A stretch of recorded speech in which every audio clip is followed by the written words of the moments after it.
why is the B-girl scene not as big in Canada, right? We have like in our registered national dance body, there's 90 breakers registered and 10 of them are girls, right? We throw an event, Battle City, we had 120 participants, 8 of them were female. There is a worldwide what do you call those? Like it was a worldwide, like everyone knows about this event. I'm not going to drop the name of the event, but worldwide event where you submit your videos and then you get chosen to be a top dancer and you just do virtual battles or whatever and then end up going to the finals and everything. But like through that, like there's like again same numbers. You're looking at like I think it was like 30%, like sorry, 30 participants from Canada. So that's small, but only like 2 to 4 of them were B girls.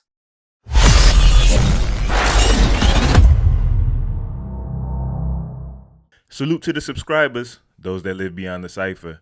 I am your host, Illskillz. This is Beyond the Cypher, the podcast that shows the humanity in the superhuman. If you're new to the channel, please consider hitting the like and subscribe buttons. They cost you nothing. Today, for episode 36, A Tale of Sister Cities, we have an opportunity to talk with a guy who operates more behind the scenes as an organizer, but his product definitely shows in front of the scenes. Representing the ABL, Alberta Breaks League, out of Calgary, Alberta, Canada, we have my guy. Go on ahead and introduce yourself, my man. Welcome to the show. Yo, my name is Kataro. I go by Bboy Mezu, out here in Calgary. No doubt, man.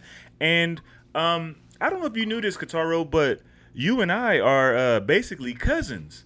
And the reason I say that is because, I don't know if you knew this, but, well, you probably knew because we talked about it a little bit, but Calgary and Phoenix are actually sister cities. And if you've ever, any of the viewers ever been to both, they would probably be able to corroborate that story. Have you ever been to Phoenix? I've never been, no. Oh, okay. So just imagine Calgary with 110 plus degree heat, and you are in Phoenix. Yeah, so you guys are, which I think for you guys would be what, somewhere in the 40s. Yeah, wow, that's crazy. Yeah. So, and that's a regular day for us, in the summer. You know what I'm saying? So, just like, I mean, I guess on the opposite, we would say the same thing about the cold, right? You'd be like, snow, yeah. Oh Lord, you know what I'm saying? But anyway, I actually, and I told you this before, have been to both. One I live in, and one for a long time I wanted to live in because we would go there, so often, me and my friends from that time period, you know what I'm saying? So, yeah. So, shout out to Calgary. I appreciate that. No doubt. So what is the Calgary scene like today? Today it's I'd say it's pretty like medium. It was like we were growing it, pre-pandemic and everything. Things were going in a direction where we were seeing a lot of growth in our scene. A lot of people coming in, a lot of people sticking around, a lot of people trying to like really grow their art and their craft. And yeah, but I'd say like, post-pandemic, we're sort of in a reset mode or rebuild mode. There's still a lot of like a good set of dancers. I'd say the scene is a lot older. The average age, I would say like closer to like 25 to like almost like the upper 20s, I guess. So yeah, a lot of experienced dancers, not a lot of the young generation yet, but we are definitely working towards getting more younger dancers into our scene. No doubt. Like, so I'm assuming that you guys haven't dipped really into those the kid breaking schools and things like that. No, not yet. No. We do have an event like that that was like really big. Again, 2019. It was our third year of hosting something called Battle City, and we had like close to 120 participants, youth, wow, kids, right? But again, so we're talking like 13 and under, like youth, like more so like 17 and under. 17 and under, okay. 17 and under, yeah. No doubt. Yeah, definitely, and and like we're doing it again this year, but we're definitely seeing a drop in numbers. So yeah, we're just really trying to like tap into that idea of not necessarily school, but like providing the opportunities trying to start more programming, more programs that kids could get involved with, who might be interested. But also encouraging our scene to like, hey, like, you know, you have a lot of experience. Why don't you think about like teaching and like connecting with these studios, educating them on breaking, educating them on like why it's good to like, you know, separate it from hip hop classes, and also connecting with like the right people. No doubt, man. No doubt. And you know, as an organizer, it's probably a lot of crews that you know of and that look up to you. What are some of the crews holding it down in 22 for Calgary, or just for Alberta at large? Oh man, you know, I'll get in trouble if I don't say it, but you know, my crew, Top Rock Conspiracy.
There you go. Yeah, you got to do that, right? For sure. But honestly, like guys that are holding it down, the younger scenes for sure. Like we got the Juice Box crew. Up here. If you want it, go get it.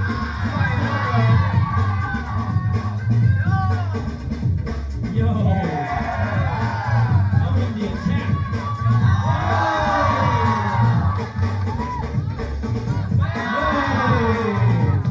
Nasty. You don't play.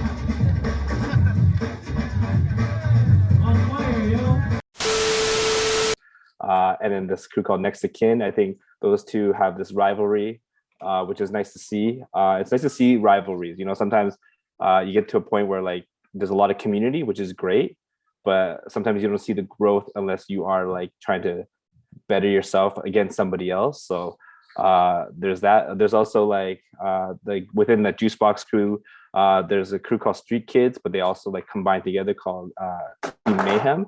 So it's just a really young, energetic crew. We have some really young crews like called the Wolves. Yeah, I just don't want to miss out on too many names here. Just like Kataro, you about to get hit up on Instagram. Like why you didn't say us? You know we representing. 100%. Like there's some crews coming back, which is nice to see. You know, like ADOS crew. There's a crew called Stay Youth. Like again, it's interesting because like these crews they weren't around as frequent pre-pandemic, like 2019, 2020. But then post-pandemic, you know, I think a lot of things happened. A lot of people, you know, figured. Or at least just figured out that they need breaking in their life one way or another, right? Even though they were doing something else, but they came back to it. There's another young crew, which is amazing to see because like there's a crew called Endless Proximity. It's cool because like they're young. At first, they're just like, what kind of crew or which crew should we try to join? And then just by guiding them and saying like, no, like do your own thing, right? You know, they did, and it's cool because it's good to see that young generation coming up. You know, we are also, I guess, we're affiliated with other cities. You know, we have Red Deer, Regis Pound It Hip Hop Studios. You know, they have a crew, a lot of open styles dancers, but they do have a breaking component out there too.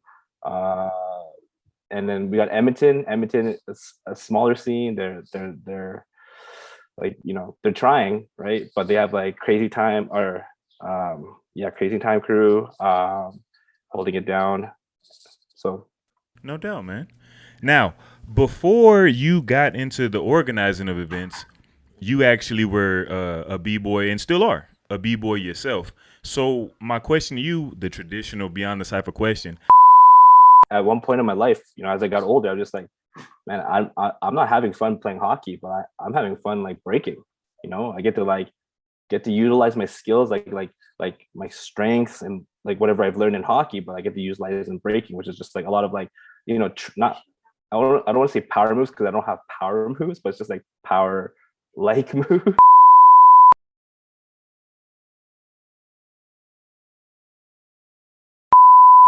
For more quality content from Beyond the Cypher with Illskillz, don't forget to press the like and subscribe buttons. Also, feel free to follow us on Facebook and Instagram at Beyond the Cypher.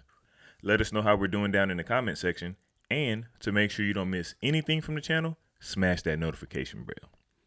We appreciate the love and support. Peace. Until the next episode.